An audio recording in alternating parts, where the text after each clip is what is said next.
Bagi yang mau aktifin videonya silahkan, bagi yang nggak apa-apa. Kita mulai ya. Sebelumnya kakak ucapkan selamat pagi.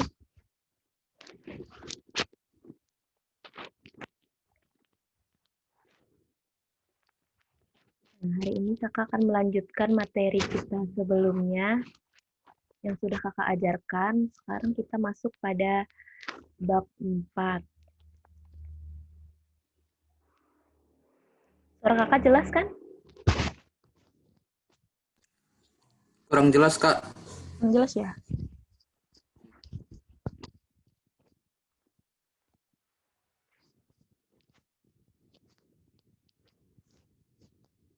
Gimana, masih kurang jelas suara kakak? Jelas, Kak. Oh ya udah. Kita lanjutkan ya materi kita sebelumnya. Jadi nanti kalau misalnya ada yang ingin bertanya, silakan langsung bertanya. Atau mungkin kakak menjelaskannya terlalu cepat. Jadi langsung dibilang gitu.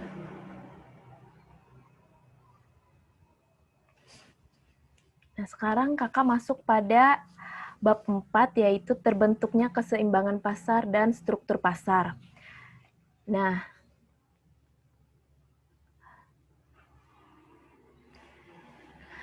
dalam keseimbangan pasar dan struktur pasar ini yaitu ada permintaan dan penawaran. Nah, sekarang kita masuk pada penjelasan tentang permintaan dan penawaran. Nah, untuk pengertian permintaan dan penawaran, sebelumnya kakak akan menjelaskan tentang dalam permintaan dan penawaran itu, yaitu terjadinya di suatu pasar atau warung ataupun toko. Nah, kakak akan menjelaskan tentang apa sih pasar. Nah, pasar merupakan tempat terjadinya interaksi antara permintaan dan penawaran. Nah, permintaan dan penawaran itu kan pasti terjadinya di pasar, di toko, ataupun di warung. Nah, permintaan dan penawaran ini terjadi antara penjual dan pembeli. Nah, terjadinya penawaran dan permintaan ini kan terjadinya di pasar. Nah, dari pasar tersebut kita dapat melakukan penjualan atau pembelian barang seperti sembako ataupun sayur-sayuran. Nah, itu yang terjadi di pasar. Nah, kemudian baik calon pembeli maupun penjual, suatu barang mempunyai anggapan yang sama bahwa barang yang akan diperjualbelikan itu memiliki nilai dan guna. Nah, pasti kita membeli suatu barang tersebut itu tuh kan pasti ada nilai guna tertentu. Misalnya kita membeli pulpen. Nah, pulpen itu kan gunanya untuk kita menulis.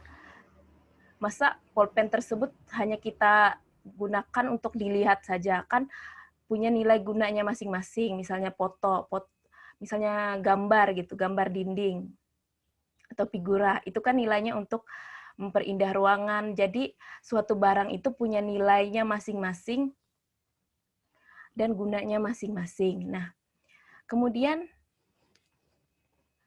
tabel yang menggambarkan jumlah barang yang akan diminta pada berbagai kemungkinan tingkat harga disebut tabel permintaan. Nah, jadi permintaan tersebut yaitu berbagai jenis barang yang diminta pada tingkat harga tertentu. Jadi diingat, permintaan itu adalah sebagai jenis barang yang diminta.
Kak, suaranya nggak ada, Kak?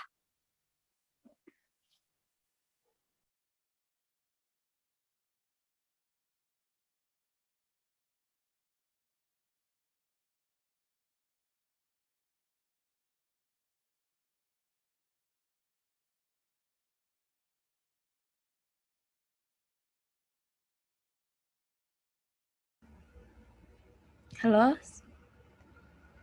Kedengaran nggak suara kakak? Kedengaran. Oh iya, maaf tadi ada itu kayaknya.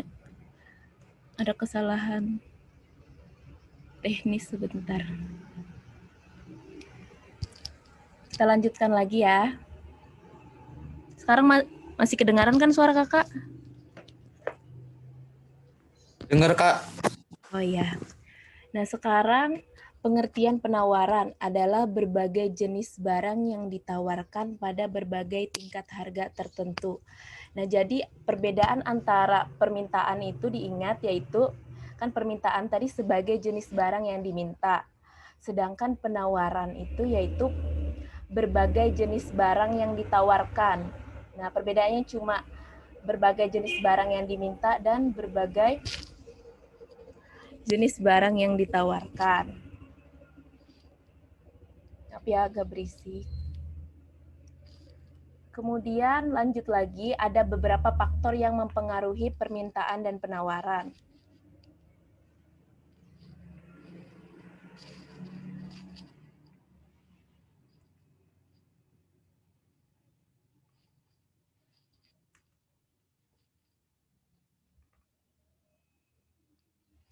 Nah, faktor-faktor yang mempengaruhi permintaan dan penawaran. Nah, faktor yang mempengaruhi permintaan ada 4 faktor di sini. Yang pertama ada tingkat pendapatan, kemudian yang kedua ada harga barang lain, kemudian yang ketiga selera, dan yang keempat faktor non-ekonomis. Nah, yang pertama kita akan membahas tentang tingkat pendapatan.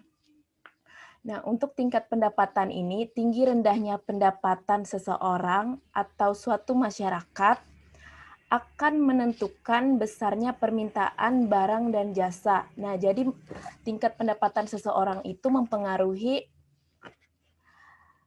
dan menentukan besar kecilnya permintaan barang ataupun jasa seseorang. Nah, contohnya orang atau bangsa yang makmur membutuhkan hampir semua barang dan jasa yang ada karena mereka memiliki uang yang cukup untuk membeli. Nah, contohnya misalnya lah, pada tingkat harga tetap, permintaan dagang apabila terjadi kenaikan masyarakat. Hal ini disebabkan orang-orang yang tidak mampu membeli, contohnya daging, sekarang mampu membeli daging. Nah, contohnya juga misalnya, contohnya mobil sport. Kan mobil sport itu tingkat harganya kan lumayan tinggi, jadi hanya ada orang-orang tertentu saja yang dapat membeli mobil tersebut. Nah, itu untuk tingkat harga. Jadi mungkin bagi orang-orang yang di bawah mungkin tidak dapat membeli barang tersebut. Jadi tingkat pendapatan seseorang itu mempengaruhi barang dan jasa yang mereka gunakan. Nah, seperti itu. Mungkin itu untuk tingkat pendapatan. Nah, untuk harga barang. Nah, untuk harga barang itu yaitu berupa harga barang-barang lain, terutama barang yang dapat menggantikan kedudukan barang semula, juga akan mempengaruhi permintaan barang tersebut. Nah, misalnya kakak kasih contoh, menurut penurunan harga asbes yang drastis dapat mengurangi permintaan seng walaupun harga seng tidak berubah.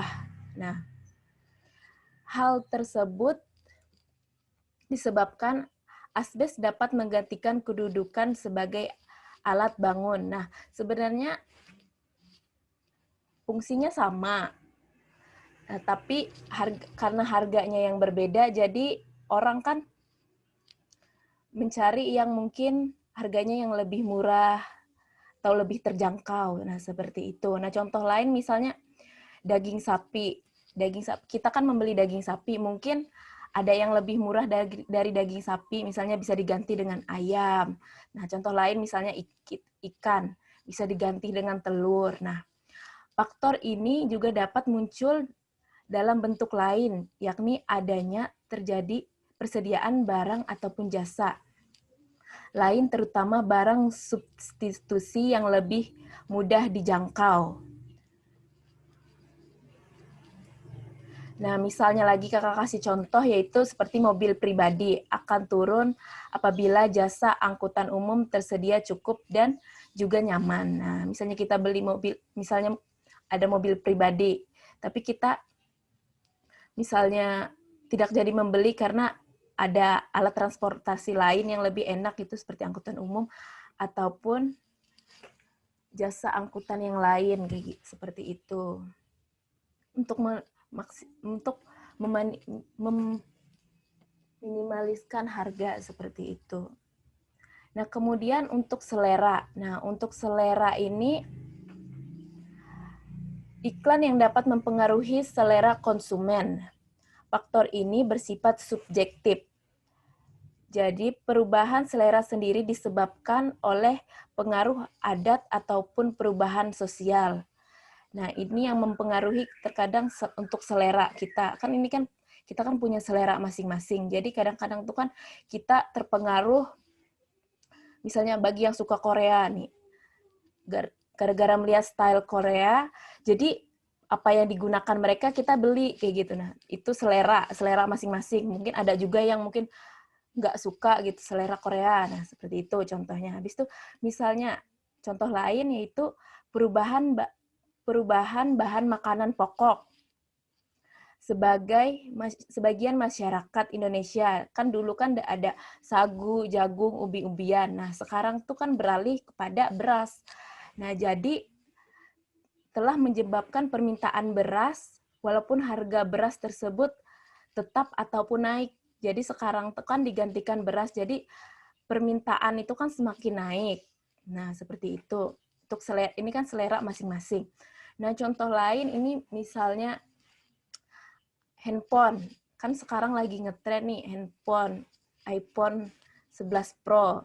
Kan mungkin dulu masih pakai HP Oppo, Vivo biasa karena tren sekarang menggunakan HP iPhone, jadi kan kita kan tertarik nih. Nah, jadi akhirnya kita memberi iPhone Pro, jadi permintaan HP iPhone Pro itu semakin meningkat, seperti itu. Kemudian masuk pada faktor-faktor non-ekonomis. Nah, faktor-faktor non-ekonomis ini di samping faktor-faktor ekonomis yang telah disebutkan. Adapun jumlah faktor non-ekonomis yang dapat mempengaruhi permintaan suatu barang. Nah, untuk faktor non-ekonomis ini seperti menjadi penyebab peningkatannya permintaan. Nah, seperti pertumbuhan penduduk, iklim, kemudian bencana alam. Nah, ini yang termasuk dalam faktor non-ekonomis. Jumlah penduduk yang meningkat dan membengkak, permintaan barang-barang kebutuhan pokok juga semakin meningkat. Kemudian juga bencana alam dan iklim. Nah, bencana alam dan iklim ini juga mempengaruhi. Contohnya kakak kasih contoh. Ini mungkin waktunya akan habis, nanti masuk lagi ya. Sebagai contoh kakak kasih yaitu bencana alam dan iklim yang menyebabkan kegagalan panen di banyak daerah. Kemarin kan contohnya kita kan lagi di daerah pedesaan kan lagi ada banjir. Nah, banjir itu mempengaruhi misalnya orang yang lagi berkebun.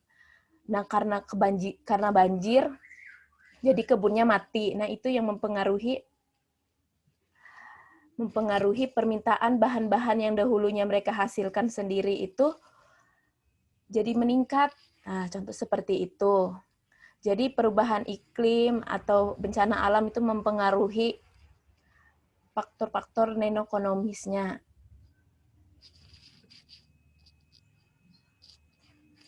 Nah, kemudian kita masuk pada fungsi permintaan dan penawaran. Nah, untuk fungsi permintaan dan penawaran ini adalah hubungan antar harga dan permintaan dapat dinyatakan dalam persamaan matematis. Jadi permintaan ini bisa kita hitung. Nah, mungkin di sini ada rumusnya. Nah, jadi rumusnya itu P dikurang P1 sama dengan M dikali Q dikurang Q1. Nah, untuk P ini yaitu harga barang. Kemudian Q ini yaitu jenis barang yang diminta. Kemudian P1 itu yaitu harga mula-mula. Kemudian Q1 itu sebagai gradian atau barang kemiringan kurva yang diperoleh dari perbandingan kenaikan variabel dan variabel Q. Jadi untuk rumus permintaan tuh seperti ini. Nah, kemudian ada juga rumus penawaran. Nah, untuk rumus penawaran ini hampir sama dengan rumus fungsi permintaan. Nah, hubungan antara harga dan penawaran juga dapat dinyatakan dalam bentuk persamaan matematis. Nah, fungsi penawaran hampir sama dengan fungsi permintaan. Nah, rumusnya juga sama pada fungsi penawaran dan permintaan. Nah, mungkin keterangannya juga sama seperti ini.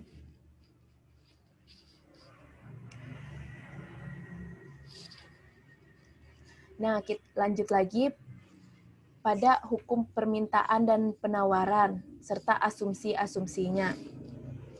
Nah, jadi permintaan dan penawaran ini ada hukumnya. Nah, untuk hukum permintaan, bentar ya.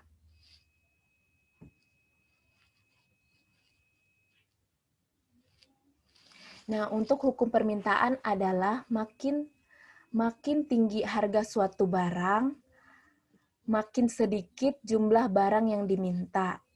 Atau makin rendahnya harga suatu barang, makin banyak jumlah barang yang diminta, dengan asumsi bahwa faktor-faktor lain tidak berubah. Nah, ini kakak kasih contoh untuk hukum permintaan. Jadi diingat untuk hukum permintaan itu semakin tinggi harga suatu barang, semakin sedikit jumlah barang yang diminta.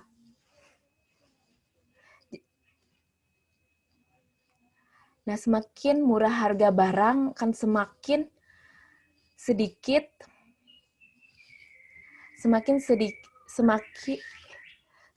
murah harga suatu barang akan semakin banyak permintaan.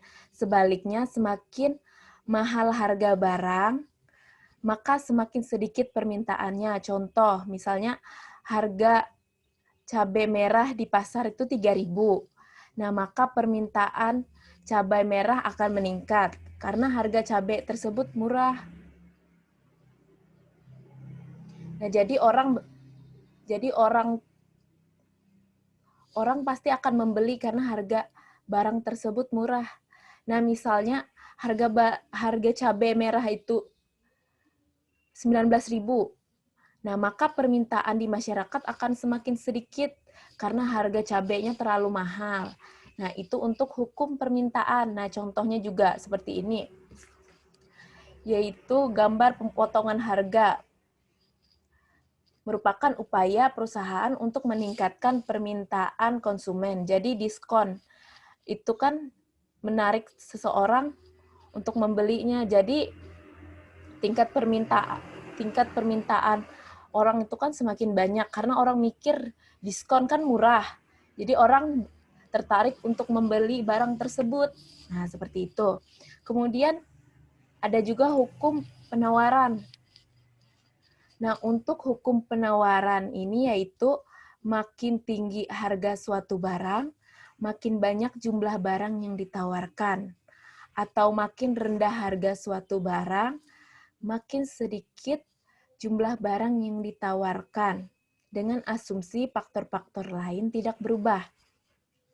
Nah, ini untuk hukum penawaran. Jadi, hukum penawaran itu semakin tinggi harga, semakin banyak jumlah barang yang tersedia ditawarkan. Nah, seperti itu. Nah, kakak kasih contoh, yaitu misalnya seperti harga harga tas. Harga tas yang bermerek, misalnya harga tas yang bermerek itu harganya 900.000. Maka banyak penawaran yang akan ditawarkan oleh pabrik tas tersebut. Nah, jadi dari harga 900.000 ini, jadi usaha pabrik itu menawarkan tas ini pasti makin besar seperti itu. Nah, misalnya contohnya sepatu. Nah, sepatunya harganya 70.000. Nah, maka akan semakin sedikit penawaran yang ditawarkan oleh pabrik sepatu. Oleh karena harga yang murah dan keuntungan yang kecil. Nah, harga sepatunya kan 70.000. Jadi tanpa penawaran yang lebih, orang sudah tertarik melihat harga tersebut karena harganya murah. Nah, seperti itu untuk hukum penawaran. Nah, mungkin penjelasan kakak sampai di sini dulu. Bagi adik-adik yang kurang jelas bisa ditanyakan.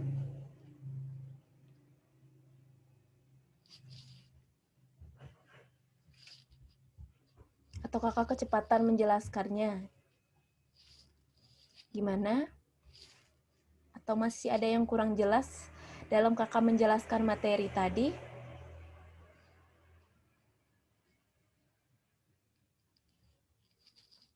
Halo, ini ada yang dengar? Saya Kak. Ya, Yang bagian A tadi kecepatan Kak jelasinnya. bagian A, bentar ya. Hmm.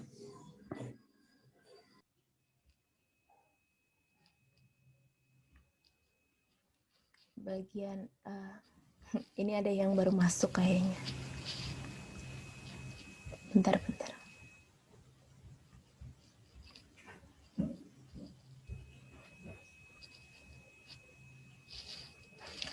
Untuk ini ya, permintaan dan penawaran atau yang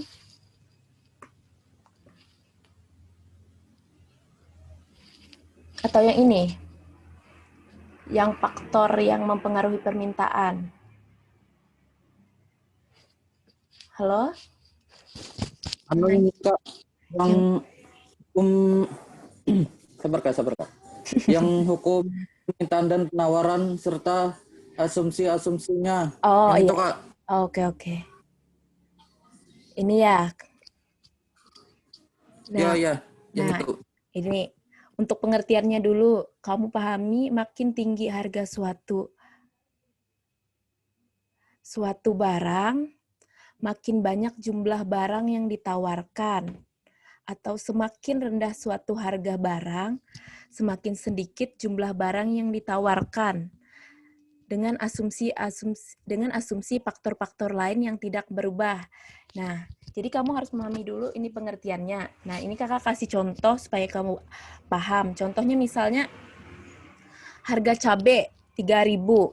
Nih, harga cabai 3.000 kan makin banyak permintaan dari masyarakat karena orang mikir kan harga cabainya murah. Nah, seperti itu. Nah, misalnya harga cabainya 20.000. Nah, kan makin sedikit juga masyarakat yang berminat untuk membelinya karena masyarakat berpikir harga cabainya itu terlalu mahal. Nah, seperti itu. Ini untuk hukum permintaan tadi. Sampai di sini paham? Paham Kak.